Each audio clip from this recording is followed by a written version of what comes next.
নমস্কার বন্ধুরা, আপনি যদি ট্রেনে যাতায়াত করে থাকেন, সে আপনি এক্সপ্রেস ট্রেনে যাতায়াত করুন অথবা আপনি মেল ট্রেনে যাতায়াত করুন না কেন, ট্রেনের টিকিট নিয়ে 5টি নিয়মের পরিবর্তন হচ্ছে। অর্থাৎ এর আগে আপনি যেভাবে ট্রেনের টিকিট কাটতেন, এবার থেকে কিন্তু আপনি সেই প্রসেসে আর ট্রেনের টিকিট কাটতে পারবেন না। তো কি পরিবর্তন হয়েছে জানাবো, তবে তার পূর্বে আপনি ট্রেনে যাতায়াত করা বেশি পছন্দ করেন নাকি প্লেনে, অবশ্যই কমেন্ট বক্সে জানাতে ভুলবেন না। হ্যাঁ বন্ধুরা, ট্রেনে যদি আপনি যাতায়াত করে থাকেন তাহলে জুলাই মাস থেকে বদলে আছে ট্রেনের একাধিক নিয়ম। একদিকে তেমন তৎকাল টিকিটের বুকিংয়ের নিয়ম বদল হচ্ছে, তেমনি রিজার্ভেশন লিস্টেও বড়সড় বদল আসছে। ট্রেনের টিকিট কাটার এই নিয়মগুলো কিন্তু আপনাদের জানা খুবই জরুরি। তো কী কী নিয়মের পরিবর্তন হচ্ছে?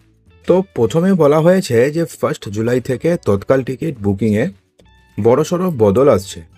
এবার তৎকাল টিকিট কাটতে বাধ্যতামূলকভাবে আধার নম্বর লাগবে। অর্থাৎ এতদিন পর্যন্ত আধার অথেন্টিকেশন বাধ্যতামূলক ছিল না, কিন্তু এবার থেকে অর্থাৎ জুলাইয়ের পর থেকে তৎকাল টিকিট যদি আপনি কাটতে চান তাহলে সেক্ষেত্রে বাধ্যতামূলকভাবে আধার নম্বর লাগবে। বলা হয়েছে যে একমাত্র যারা ভেরিফাইড ব্যবহারকারী মানে যারা হচ্ছে মানে যাদের আইআরসিটিসির অ্যাকাউন্টের সাথে আধার কার্ড লিঙ্ক করা রয়েছে, তারাই একমাত্র তৎকাল টিকিট কাটতে পারবেন। আইআরসিটিসির ওয়েবসাইট থেকেই হোক অথবা মোবাইল অ্যাপের মাধ্যমেই হোক, আধার কার্ড ভেরিফাই করার পরই তৎকাল টিকিট কাটা যাবে। অর্থাৎ আধার কার্ড যখনই আপনি ভেরিফাই করবেন তারপরে আপনি তৎকাল টিকিট কাটতে পারবেন, সেটা মোবাইল অ্যাপের মাধ্যমেই হোক কিংবা ওয়েবসাইট থেকেই হোক। 15 জুলাই থেকে ওটিপি ভিত্তিক অথেন্টিকেশন ব্যবস্থা চালু হয়ে যাচ্ছে। 15 জুলাই থেকে কি হচ্ছে? ওটিপি ভিত্তিক অথেন্টিকেশন প্রক্রিয়া চালু হচ্ছে। এরপরে নিয়মটিতে বলা হয়েছে যে তৎকাল টিকিট বুকিং শুরু হওয়ার প্রথম 30 মিনিট এজেন্টরা টিকিট বুকিং করতে পারবেন না। অর্থাৎ সকাল 10টার থেকে, যেটা 11টার থেকে, প্রথম 10টার থেকে 10:30 পর্যন্ত এজেন্টরা টিকিট বুক করতে পারবেন না, এবং যেটা 11টায় শুরু হয় সেটা 11টার থেকে 11:30 পর্যন্ত টিকিট বুকিং করতে পারবেন না। 8 ঘন্টা পর থেকে তারা টিকিট বুকিং করতে পারবেন। ঠিক আছে। সকাল 10টা থেকে এসি কামরার জন্য বুকিং শুরু হয়। স্লিপার ক্লাসের জন্য বুকিং শুরু হয় 11টা থেকে।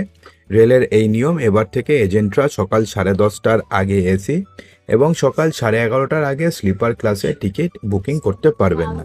এটা কেন করা হয়েছে? কারণটা হচ্ছে, নর্মালি কি হয় যে আপনি যখন ট্রেনের বিশেষ করে তৎকাল টিকিট বুকিং করতে যাবেন তখন দেখবেন যে আপনি বুকিং করার আগেই সব টিকিট শেষ, পুরো টিকিট চলে যাচ্ছে হচ্ছে, মানে তৎকালেও প্রিমিয়াম তৎকাল কাটতে হচ্ছে আপনাদেরকে। কিন্তু এটা যেন না হয় তার জন্য এজেন্টদের পুরোপুরিভাবে ব্লক করা হবে প্রথম 30 মিনিটস। রিজার্ভেশন চার্ট 1 জুলাই থেকে ট্রেন ছাড়া 4 ঘন্টা আগে আর নয়, এবার থেকে 8 ঘন্টা আগে ট্রেনের চার্ট তৈরি করা হবে। যাত্রীরা 8 ঘন্টা আগেই জানতে পারবেন যে তার টিকিট কনফার্ম হয়েছে কিনা। কিন্তু এটা কিন্তু শুরুতে পাইলট প্রজেক্ট হিসাবে কিছু কিছু ট্রেনের ক্ষেত্রে চালু হবে, তারপরে আগামী 1 থেকে 2 মাসের মধ্যে সমস্ত ট্রেনের ক্ষেত্রে চালু হবে। টিকিট বুকিংয়ের দ্রুততা, টিকিট বুকিংয়ের ক্ষেত্রেও বিরাট পরিবর্তন আসছে।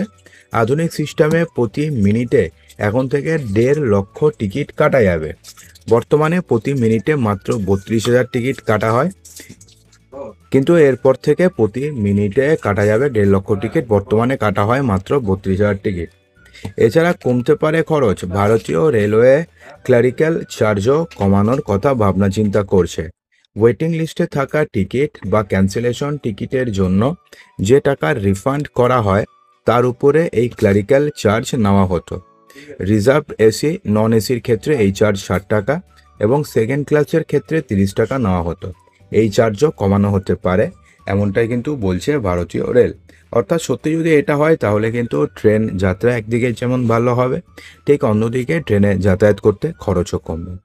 তো বন্ধুরা, আশা করব যে ভিডিওটিতে আপনাদের সমস্ত কিছুই সঠিকভাবে বোঝাতে পেরেছি। যদি ভালো লেগে